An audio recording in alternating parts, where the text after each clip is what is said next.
Thanks a lot, I should say. First of all, thanks a lot to Prio for organizing this event. I think it's highly timely and is a very interesting chance to exchange views from practitioners among academics, politicians, and I'm already learning a lot here today. So I'm going to really pick up the baton here from Jürgen's interesting presentation and his talk about smugglers and their role, and the role of the crackdown on smugglers in the dynamics of irregular migration in Europe's neighborhood. And I'm going to be focusing on another key aspect of that, which is often quite neglected, and that's the negative impact that Europe's security response to migration has had on migration dynamics in Europe's wider neighborhood. So I'll say a few words on that today. We've seen now over the past few months what we call in this event a humanitarian crisis, how politicians really scrambling for a response here and trying in different ways to provide those quick solutions, calls for action, as Jürgen called them, trying to show some steadfast resolve in addressing the situation.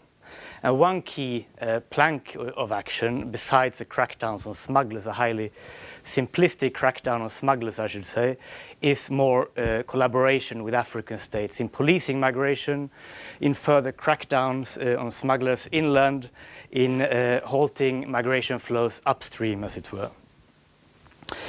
We heard in earlier months, and this is a proposal that seems to have fallen by the wayside now, about the idea for offshore processing centers in North Africa for refugees.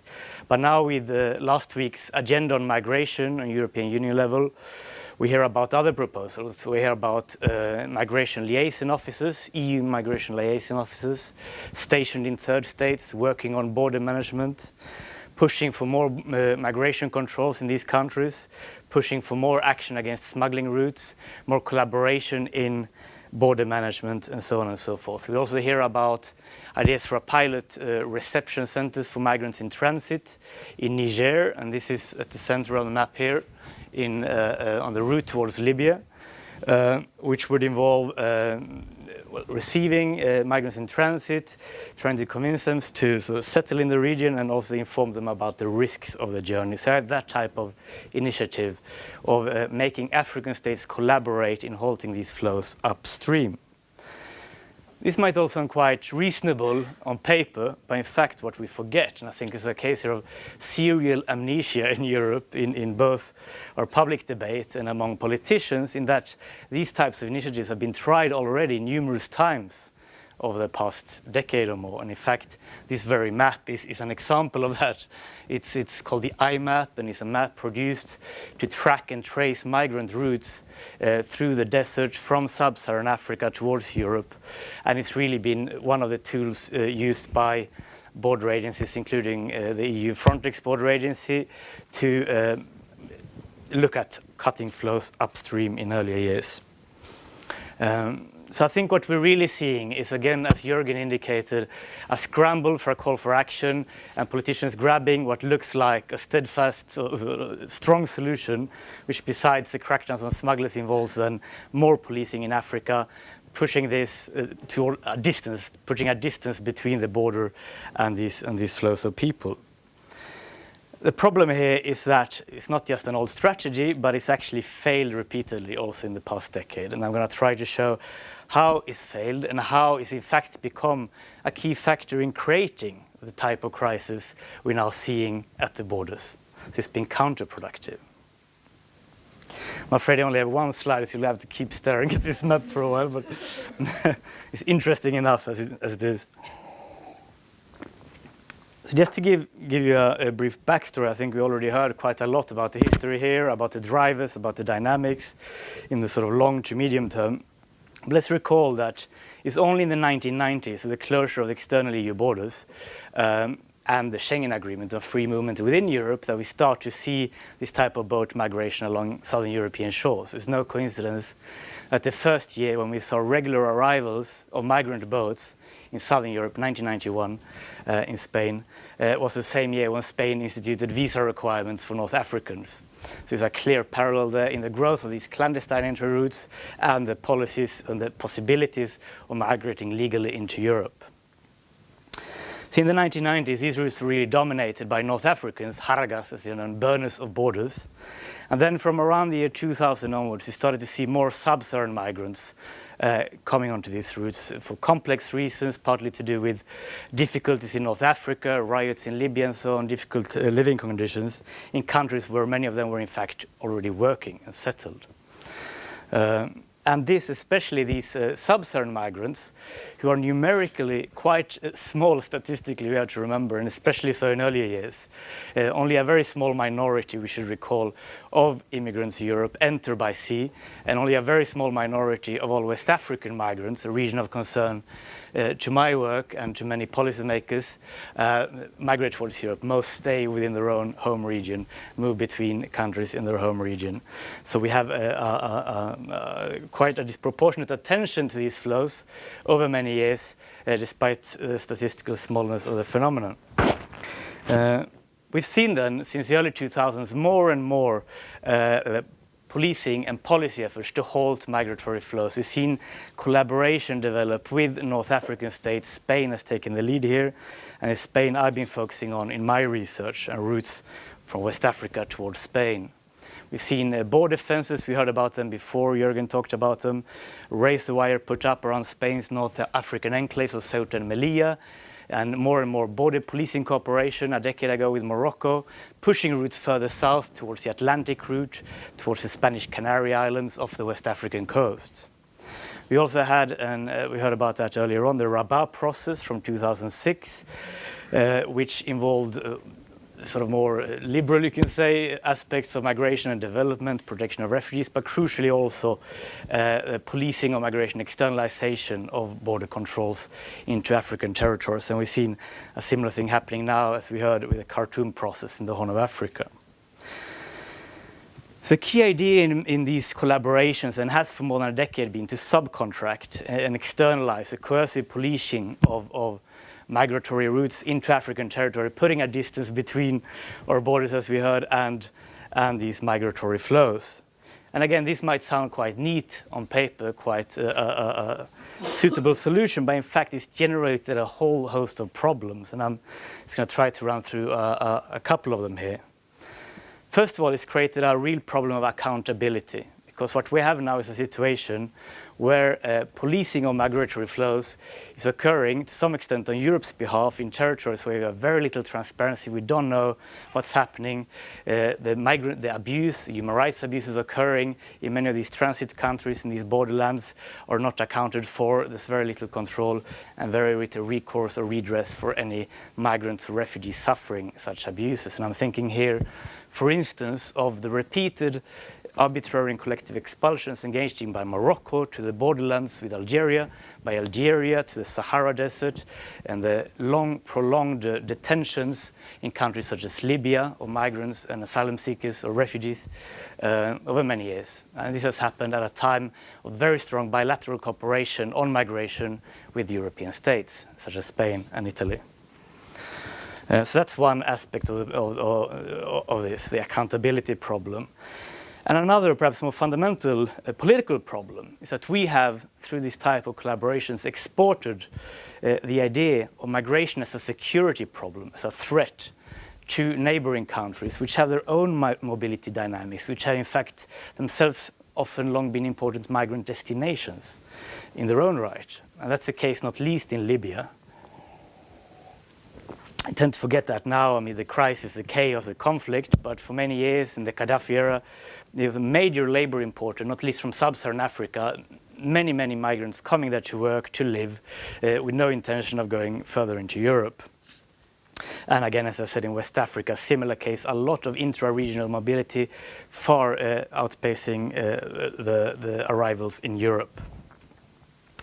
And finally, this type of export of the migrant security problem has involved some quite unforeseen effects, and one of these concerns the fact that we now created an incentive for neighboring states to play on this fear of migration, to use migration as a bargaining chip in relations with Europe, and so contributing to maintaining often the pressure at Europe's borders.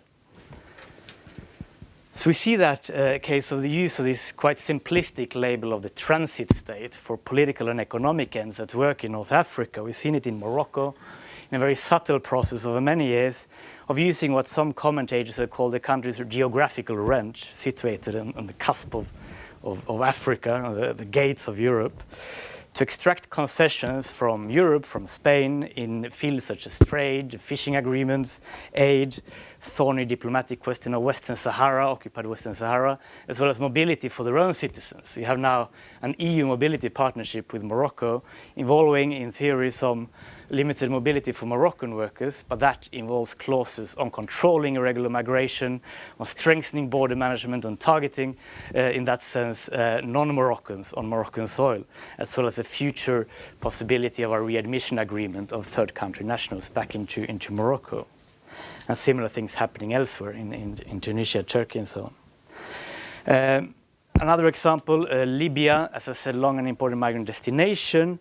We saw in earlier years, in the Gaddafi era, the blatant usage of migrants as a bargaining chip in relations with Europe. He asked for billions of euros a year in order to stop Europe turning black at one point.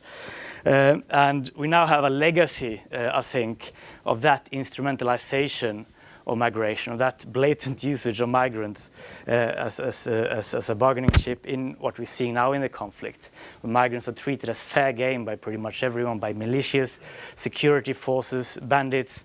They are really at the mercy of forces who not only may kidnap them, as in the case of some of these criminal rings, but will also detain them indefinitely in detention camps until they or their families pay a liberation fee. So very, on the official side as well, we have a very similar dynamic going on, as well as a vying for control of the coastal areas, a vying for power in relation to Europe now, saying, well, we can control this slice of coastline and so on.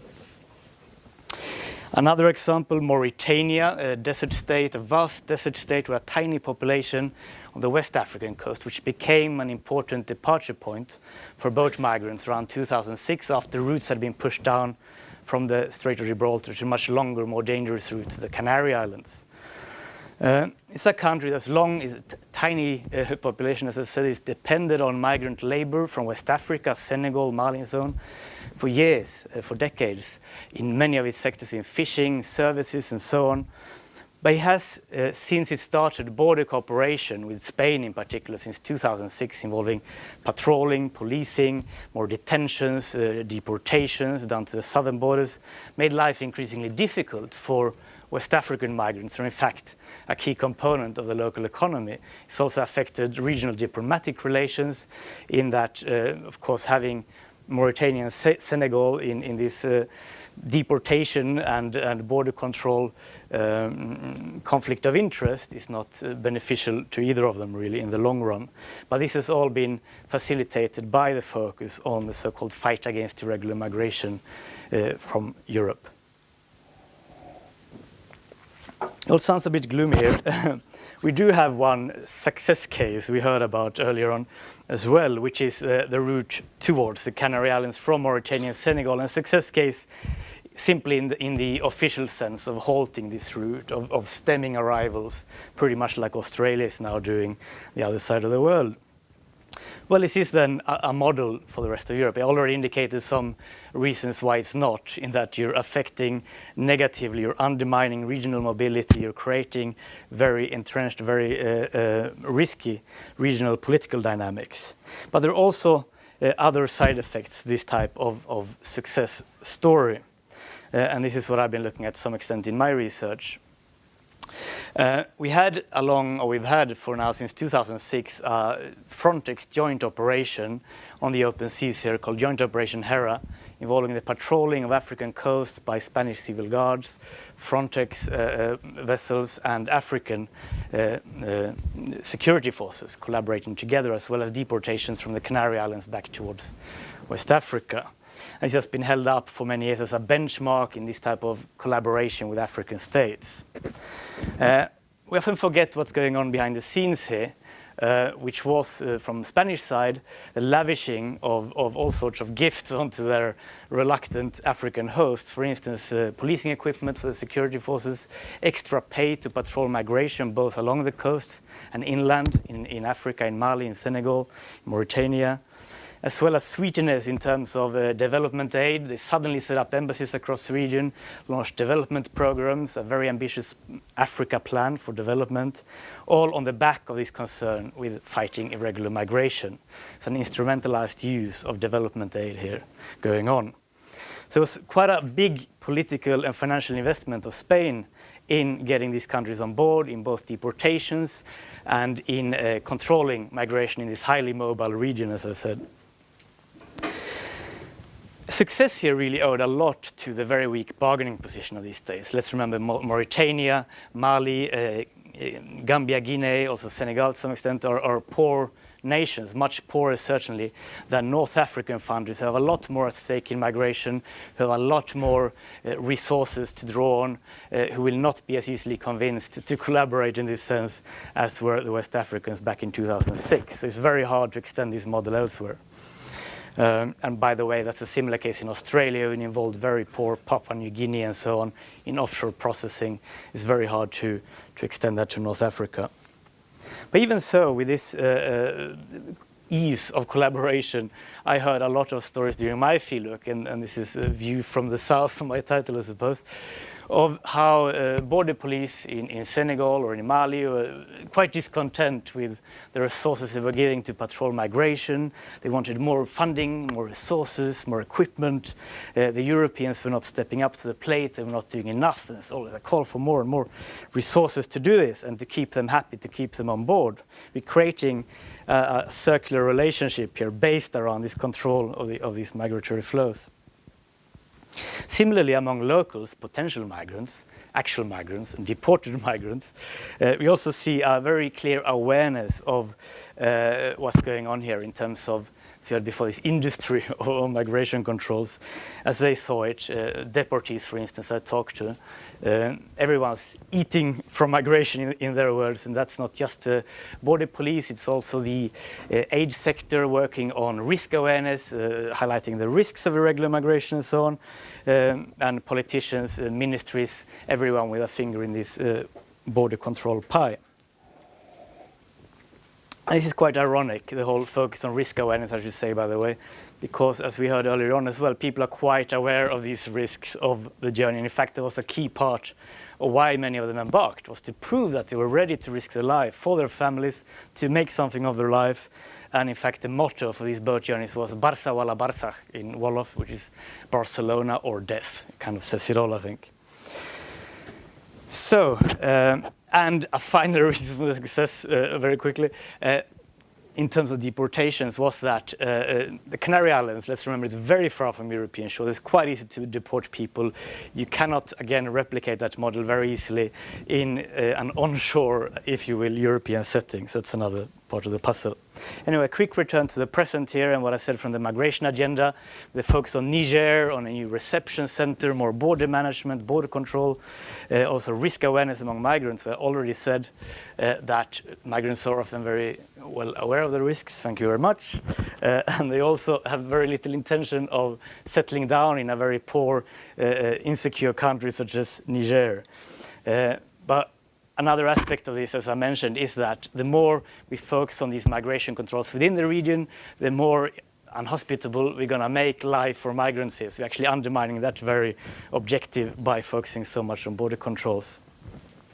And finally, the focus on routes through Niger now, and that route also highlights another key side effect of this success story on the Atlantic, which was that, again, as has happened with Morocco to the Atlantic, now we had a push, displacement effect from the Atlantic into the deadly and very dangerous Sahara Desert. We're not actually solving anything. We're pushing the problem around, creating more risks for migrants, and also pushing people into the hands of ever stronger smuggling rings who keep growing as border controls become more difficult. You're creating a captive market where people have very little recourse to other solutions than to fall into the hands of these smuggling networks.